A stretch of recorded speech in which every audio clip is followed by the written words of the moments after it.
bad. Good.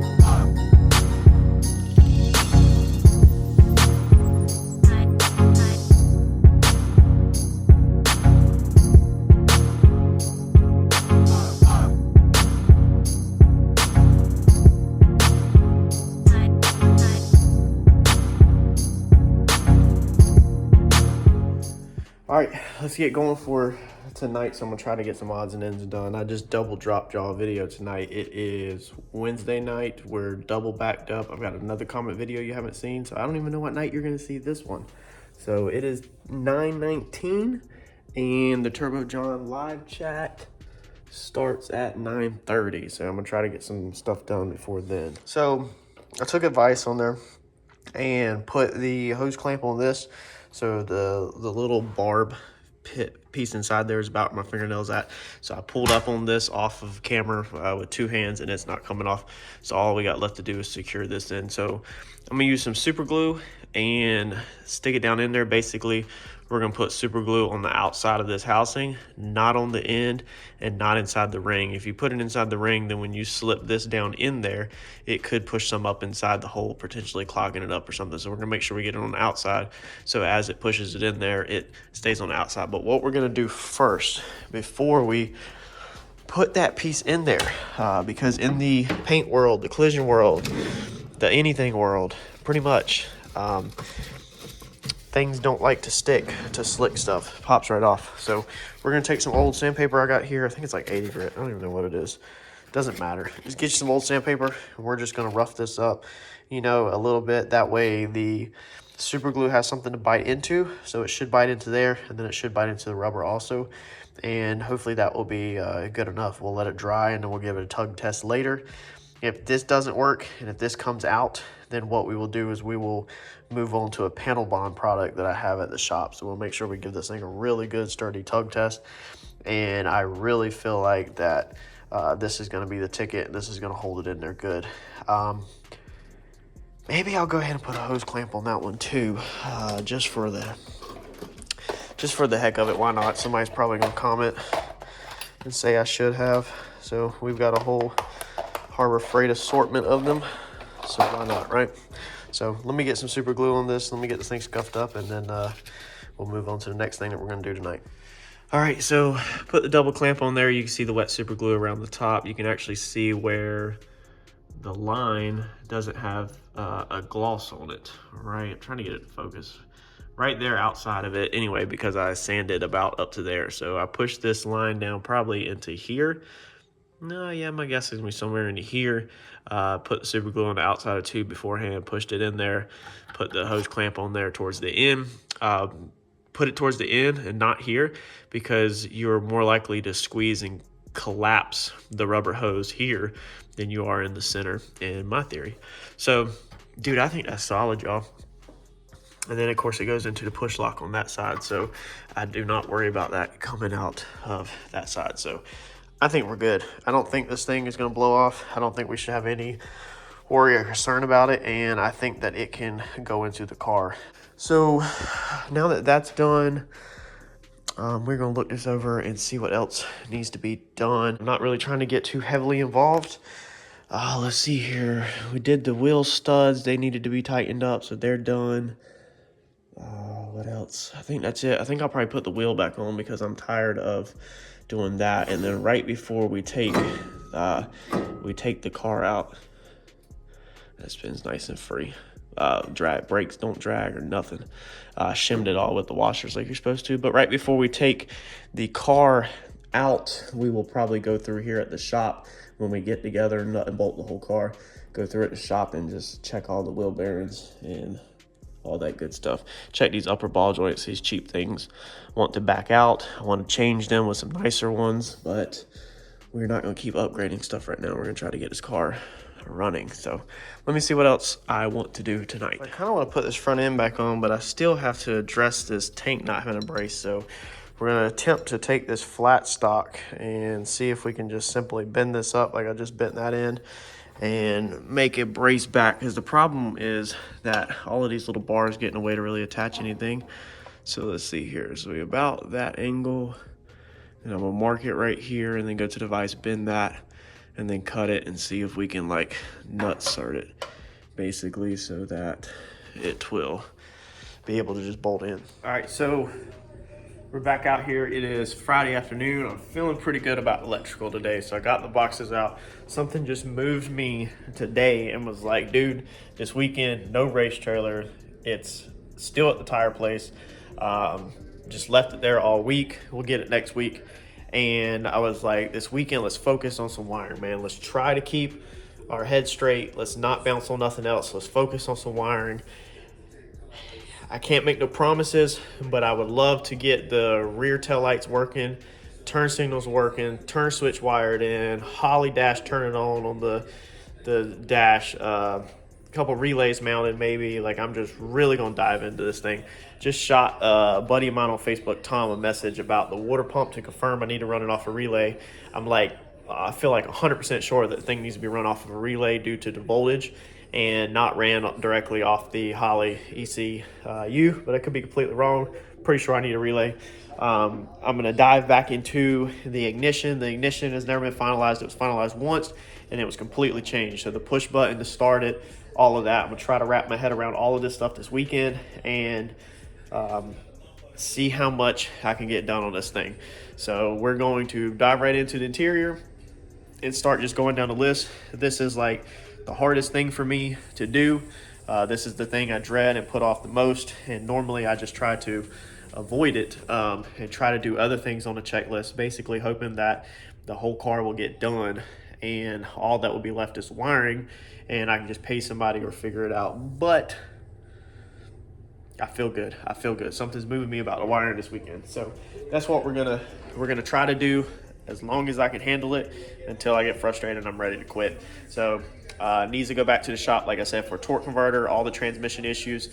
We need to order the drive shaft, and then it needs to go get headers done, and we need to redo the 4-link bar. So this weekend I am going to order the new 4-link bar ends because we need to change them, like we talked about in another video, how they're different size. So let's dive into this thing. So this is where I start getting pissed off because, yeah, look, because the it's not mass airflow sensor, the map sensor, trying to plug it in under the dash. Harper wants to be on camera. If we pull the phone out, she starts getting mad.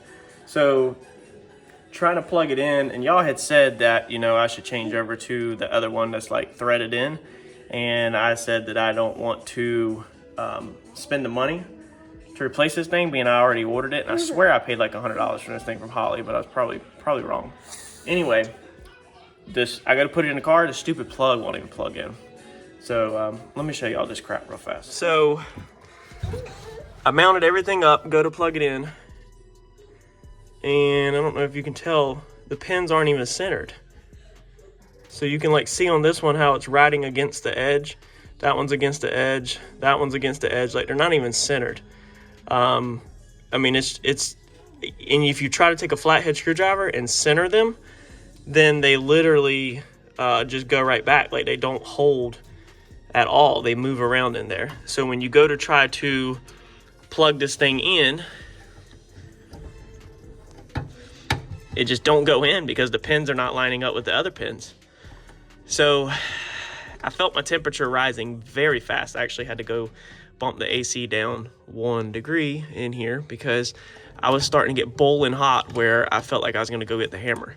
Even right now, like, see, when something don't go in like that, I just want to go get the hammer and teach it a lesson and make it go in, even though I know that's not the best thing to do.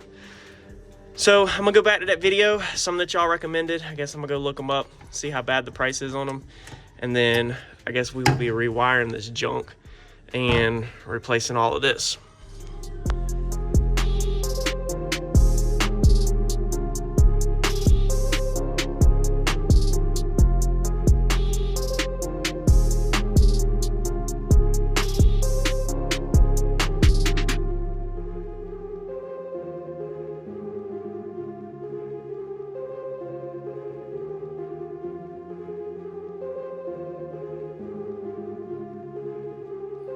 All right, so I looked up what y'all were talking about and what it actually is. I misunderstood y'all. One guy recommended it, starts with a V word. I can't even pronounce that. It's a GM block style sensor bracket. So you reuse your GM block style sensor, but there's a bracket that it goes on. So you're keeping the plastic nipple, but the plastic nipple goes inside tightly inside of a billet aluminum block, and then that adapts it to where you can thread in the push lock style elbow. The one you recommended, that V word, it's sold out. So I'm talking with another company now. I can't remember the name of it. Live chatting with them. Their picture is wrong. So they have a picture saying it's a GM 5-bar map sensor billet one, but then their picture shows a distribution block. So chatting with them, and then there's also somebody on Facebook that sells them, and I shot them a message. So I'm still very, very irritated right now, because that means I'm gonna have to use this GM sensor, and this thing does not want to plug in. I had to walk away from it. I had to back away because it was weird. I remember a couple videos back, somebody said that I bet you don't beat on your car like that. This car being at my house is extremely dangerous because I don't have Mike here. So normally Mike tells me to freaking chill, you know, before I tear something up, and calms me down. But there's no Mike here, so I have to be self-disciplined. And walked away because I'm telling you, I was about to teach that freaking plug a lesson with the sledgehammer. Whether it worked or whether it plugged in or not, it was going in one way or the other. I honestly thought I was going to be raped for a second. He had the craziest look in his eyes, and at one point he said, "Let's get it on." So I walked away, and I'm guessing later on, I've got a headache from it practically. Later on, I will, I guess, mess with the pins and try to get it to work, because all of the billet sensor block pieces they're just adapters. They're not an actual billet sensor. It's just an adapter. So you still got to use the same plug. You still got to use the sensor. So that blows, because I was hoping to cut the plug off and change the sensor style. I'll get back to it and figure it out one way or other. But what I went ahead and done was, I was very aggravated. So I walked to the front of the car to try to do some stuff, and I started looking at the engine bay. Look at that crap. Top of the motor back apart, or the intake's off. Let me flip you around and show you what I'm doing. So first off, y'all should be happy because I'm taking y'all's advice. I'm listening to y'all, and I'm actually listening and taking information that y'all give out. I'm not just, you know, brushing it under the rug or just agreeing with it to be nice. Harper is out here and have Molly Denali on. Let's cut that down.